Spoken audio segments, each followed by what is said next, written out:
Welcome to the Cognitive Growth Podcast. I am here with my fiance, Cameron Herrera, and we're listening to Robert Kiyosaki's book on how to invest. And right now we're already into chapter 1, but I wanted to go ahead and tap in now while we were donator, contributor, supporter, Patreon. No, none of those. I don't remember. I'll see you on Monday. And this podcast is just to get y'all into the energy of what we're reading about and what we're educating ourselves on, and also our perspectives and our opinions on what we're reading. So let's get back into it. Are aware all deals, good and bad, look the same. It takes a great deal of education and experience to sort the more sophisticated investments into good and bad investments. To be sophisticated means you have the ability to know what makes one investment good and the others dangerous. And most people simply do not have that education and experience, said Rich Dad. Mike, why don't you bring up the latest deal we are considering? Mike left the table for his office and returned with a 3-ring binder that was about 2 inches thick, filled with pages, pictures, figures, and maps. This is an example of something we would consider investing in, said Mike as he sat down. It is known as a non-registered security.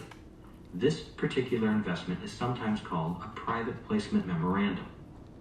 My mind went numb as Mike flipped through the pages and showed me the graphs, charts, maps, and pages of written text that described the risks and rewards of the investment.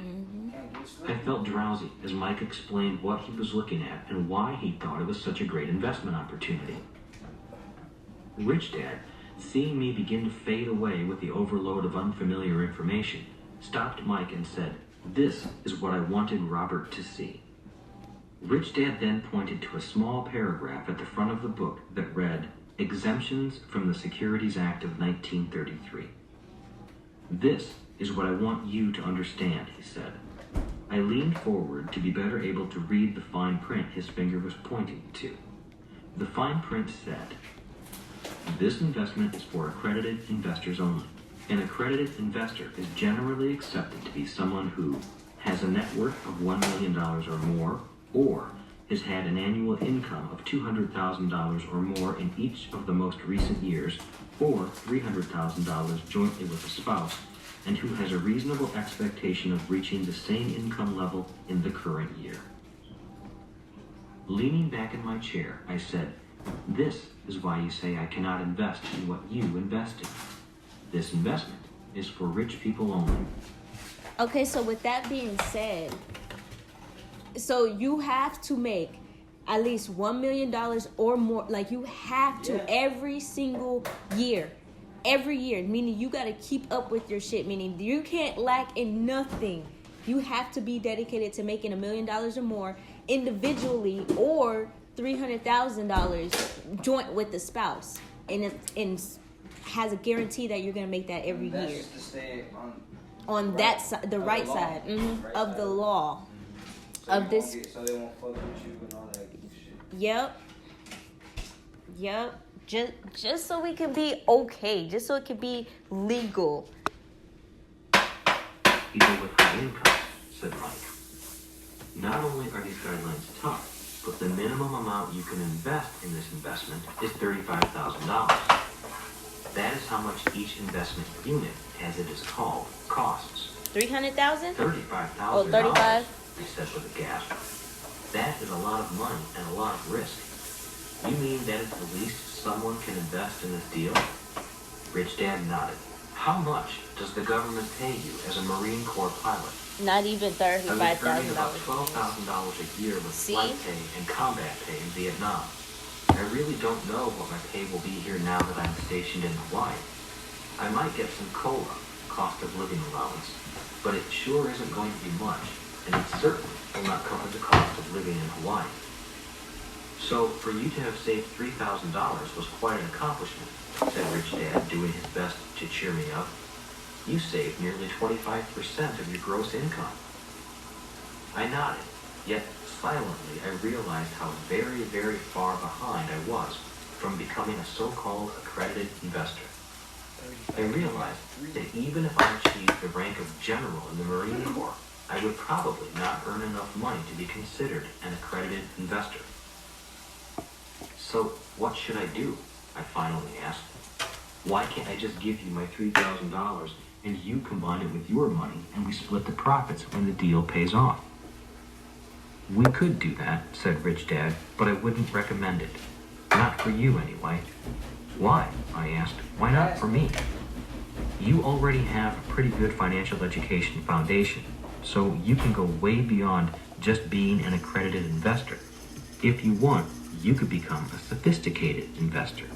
Then you will find wealth far beyond your wildest dreams. And keep doing it. You said what, baby? So learn how to do it and keep doing it so you can have that knowledge, because that knowledge is what is an asset. Because now you know how to do it. You can do it on your own. You don't need to go through nowhere. Yeah. And that's what it's all about. That's what it's all about. That's how you're going to make your money in life. You got to know where you lie in the spectrum and how can you make the best money. I know how. Can't keep going through other people. Yeah, and going through other people won't always guarantee that you make the money that you're trying to make. You just And get he- lazy with it. He saved $300,000. That's what. $3,000 Oh, $3,000. out of My the bad. $12,000 he had. The $300,000 is what you and your spouse have to make Yes. in order to Yes. be in that Yes. category. He only saved $3,000 when he was only And- getting $12,000 Yeah. annually. And he's just like, what the fuck? That's not even close to what y'all got. Mhm. $35,000 just to invest. And he's like, okay, so I see I can't invest in that. But then he said what he said. So can I put my $3,000 into it? He said, yeah, you could, but that ain't gonna give you the knowledge you're seeking. Yep. That's just that quick, easy money. Yep. Quick. But he's trying to teach him to do it himself. Like with a car, learning how to do the engine yourself. You know what I mean? Mm-hmm. Instead of going to a mechanic and paying someone else to do it, now you got that knowledge to do it yourself and save hundreds of thousands of dollars. Mm-hmm. Or if somebody does want to invest in some type of education, they have $3,000 to invest in their education, so they can learn how to fix cars, so they can make money for it if that's what they want to do. Not even just having knowledge and doing it yourself. Yeah. You Just being able to do it yourself. Yeah. That's the reason. That's the point. Doing it yourself. It feels a lot better, and it's worth more. Mm-hmm. Because you're putting all of your time and energy into it. Like everything, time, money, energy, you're investing it into yourself. So. Yeah, when you gain your wealth like that. Mm-hmm.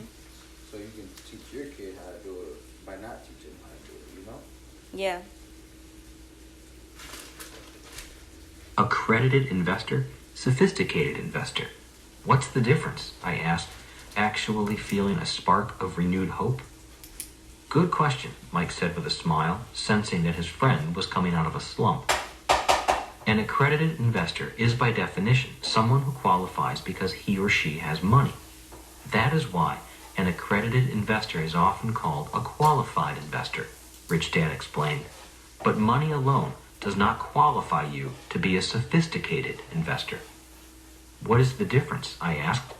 Well, did you see the headlines in yesterday's newspaper about the Hollywood movie star who lost millions in an investment scam? Asked Rich Dad. I nodded my head. Yes, I did. Not only did he lose millions, he had to pay the tax department for untaxed income that went into that deal. Well, that is an example of an accredited or qualified investor, Rich Dad continued. But just because you have money does not mean you are a sophisticated investor. This is why we often hear of so many high-income people such as doctors, lawyers, rock stars, and professional athletes losing money in less than sound investments. They have the money, but they lack the sophistication. They have money, but don't know how to invest it safely and for high returns. All the deals look the same to them. They can't tell a good investment from a bad one.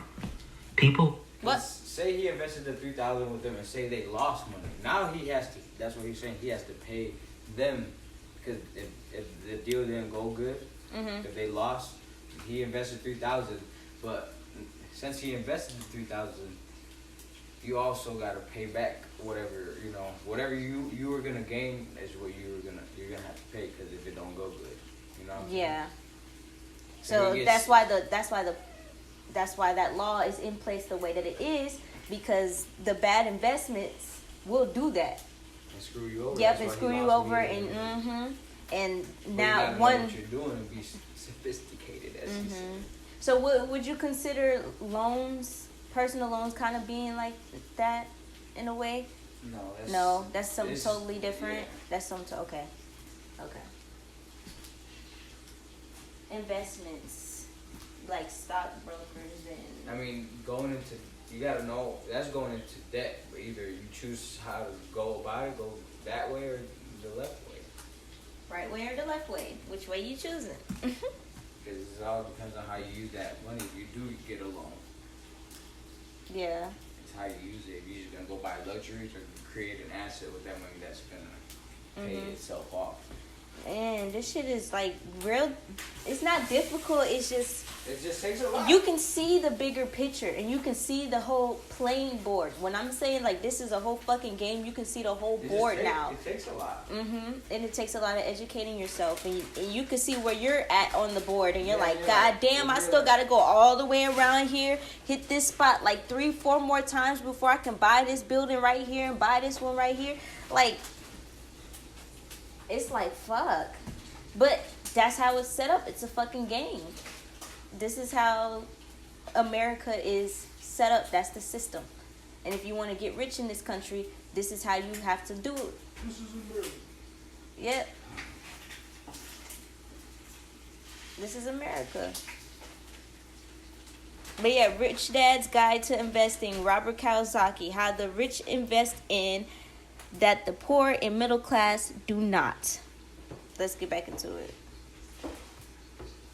Should stay only in sanitized investments or hire a professional money manager they trust to invest for them.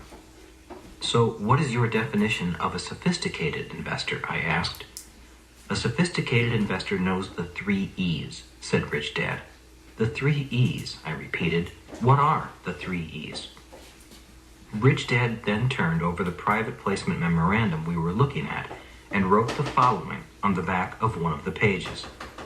Education, experience, excess cash. Those are the 3 E's, he said, looking up from the page. Achieve those 3 items, and you will be a sophisticated investor.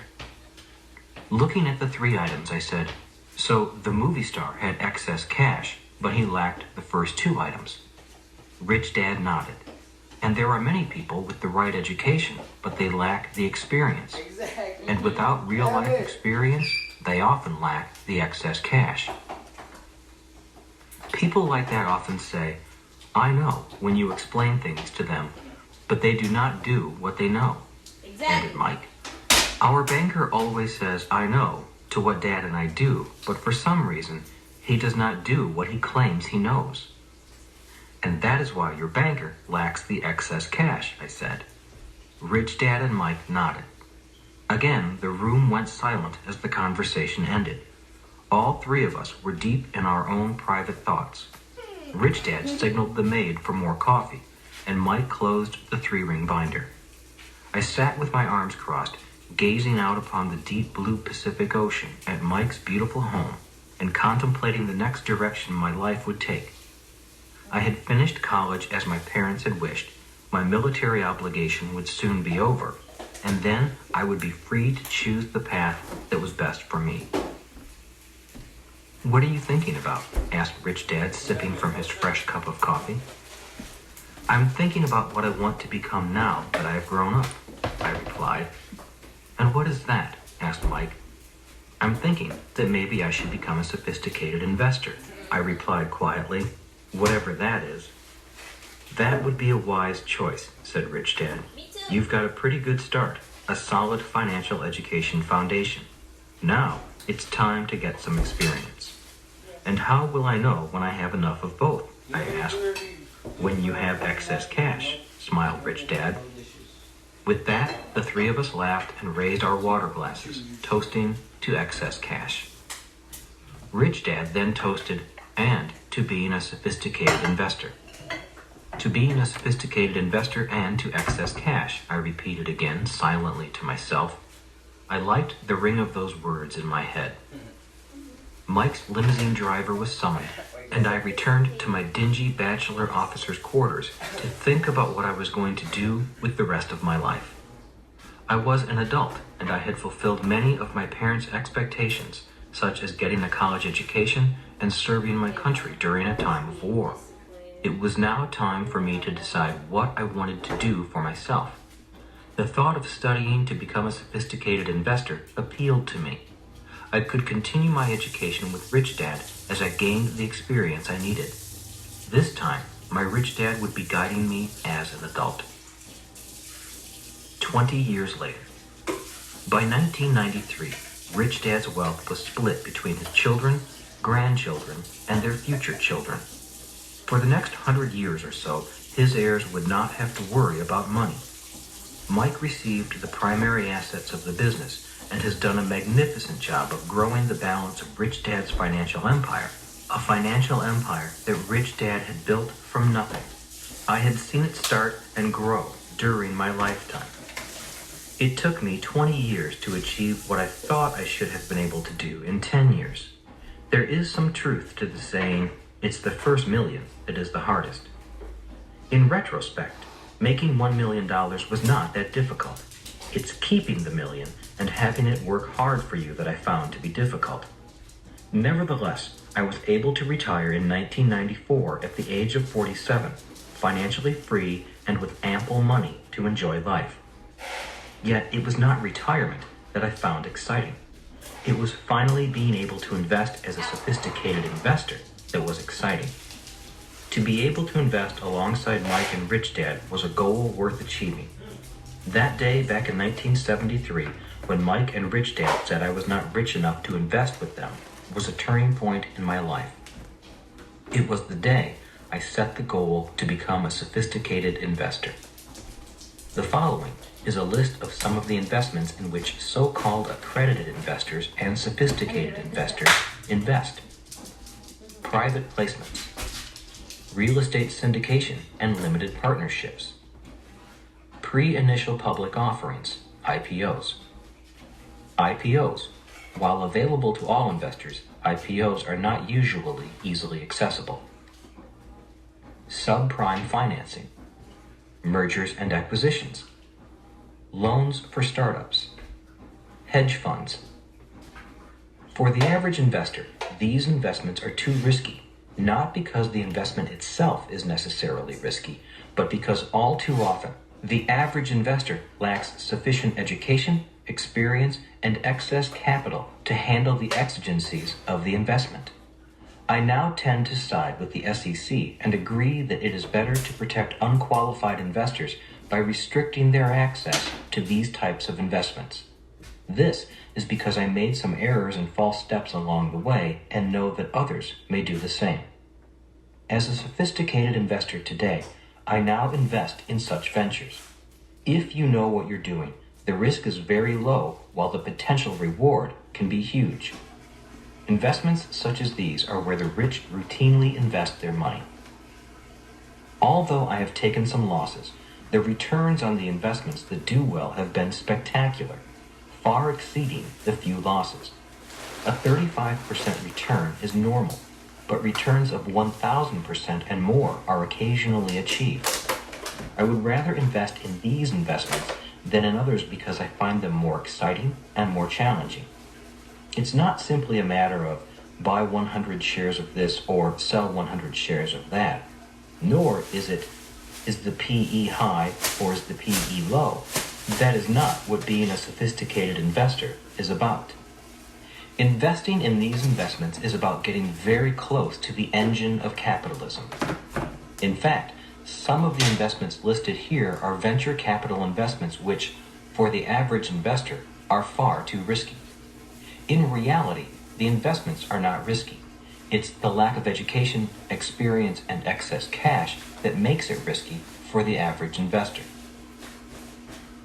The Path. This audiobook is not necessarily about investments. This audiobook is specifically about the investor and the path to becoming a sophisticated investor. It is about your finding the path that's right for you to acquire the 3 E's: education, experience, and excess cash.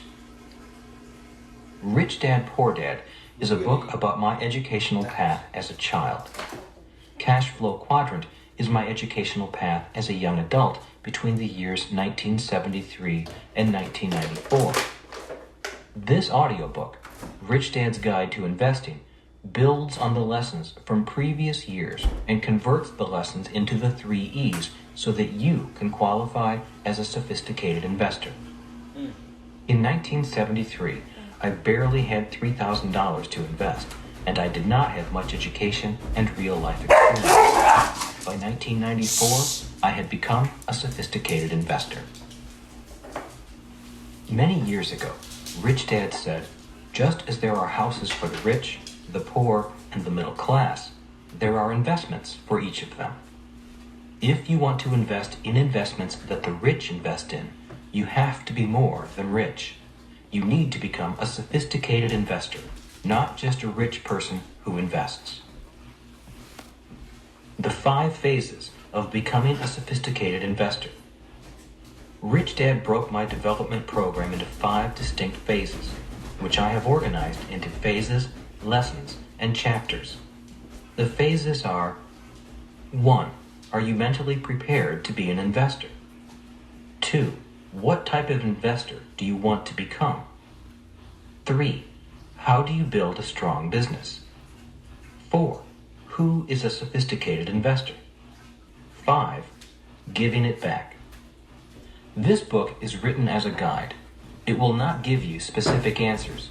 The purpose of this book is to help you understand what questions to ask.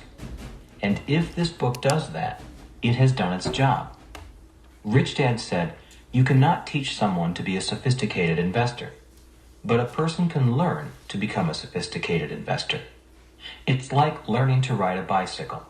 I cannot teach you to ride a bicycle, but you can learn to ride a bicycle.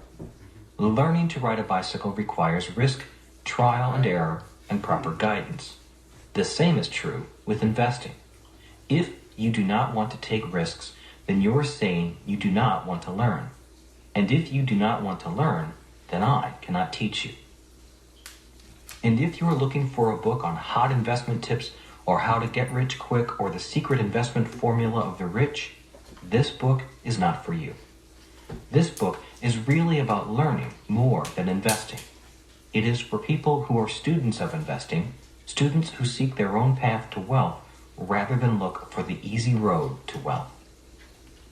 This book is about Rich Dad's 5 phases of development, the 5 phases that he went through and that I am currently going through. If you are a student of great wealth, you may notice while listening to this book that Rich Dad's 5 phases are the same 5 phases that the richest business people and investors in the world went through in order to become very, very rich. Bill Gates, founder of Microsoft, Warren Buffett, America's richest investor, and Thomas Edison, founder of General Electric, all went through these 5 phases. They are the same 5 phases that the young new millionaires and billionaires of the internet are currently going through while still in their 20s and 30s. The only difference is that because of the information age, these young people went through the same phases faster, and maybe you can as well. Are you part of the revolution? Great wealth, vast fortunes, and mega-rich families were created during the Industrial Revolution. The same is going on today during the Information Revolution. I find it interesting that today we have self-made multimillionaires and billionaires who are 20, 30, and 40 years of age. Yet we still have people 40 and over who have a tough time hanging on to $50,000 a year jobs. One reason for this great disparity is the shift from the industrial age to the information age. When we shifted into the industrial age, people like Henry Ford and Thomas Edison became billionaires. Today, in the information age, we have Bill Gates, Steve Jobs, Mark Zuckerberg, and the founders of internet companies becoming young millionaires and billionaires. Today's 20-somethings will soon be passing Bill Gates in wealth. That is the power of the shift in ages, the shift from the industrial age to the information age. It has been said that there is nothing so powerful as an idea whose time has come, and there is nothing so detrimental than someone who is still thinking old ideas. For you, this audiobook may be about looking at old ideas and possibly finding new ideas for wealth. It may also be about a paradigm shift in your life. It may be about a transition as radical as the shift from the industrial age to the information age. It may be about defining a new financial path for your life.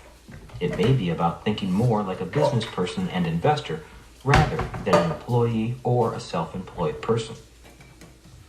It took me years to go through the phases, and in fact, I am still going through them. After listening to this audiobook, you may consider going through the same 5 phases, or you may decide that this developmental path is not for you. If you decide to embark upon the same path, how fast you choose to go through these 5 phases of development is up to you. Remember that this audiobook is not about getting rich quickly. The choice to undergo such a personal development and education program begins in phase 1, the phase of mental preparation. Are you mentally prepared to be an investor? Rich Dad often said, money will be anything you want it to be. What he meant was that money comes from our minds, our thoughts. If a person says money is hard to get, it will probably be hard to get. If a person says, oh, I'll never be rich, or it's really hard to get rich, it will probably be true for that person. If a person says, the only way to get rich is to work hard, then that person will probably work hard. If the person says, if I had a lot of money, I would put it in the bank because I wouldn't know what to do with it, then it will probably happen just that way. You'd be surprised how many people think and do just that. And if a person says investing is risky, then it is. As Rich Dad said, money will be anything you want it to be. Rich Dad warned me that the mental preparation it takes to become a sophisticated investor is probably similar to the mental preparation it would take to climb Mount Everest or to prepare for the priesthood. He was kidding, yet he was putting me on notice that such an undertaking is not to be taken lightly. He said to me, you start as I did. You start without any money. All you have is hope and a dream of attaining great wealth. While many people dream of it, only a few achieve it. Think hard and prepare mentally because you are about to learn to invest in a way that very few people are allowed to invest.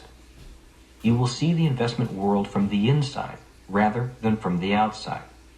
There are far easier paths in life and easier ways to invest.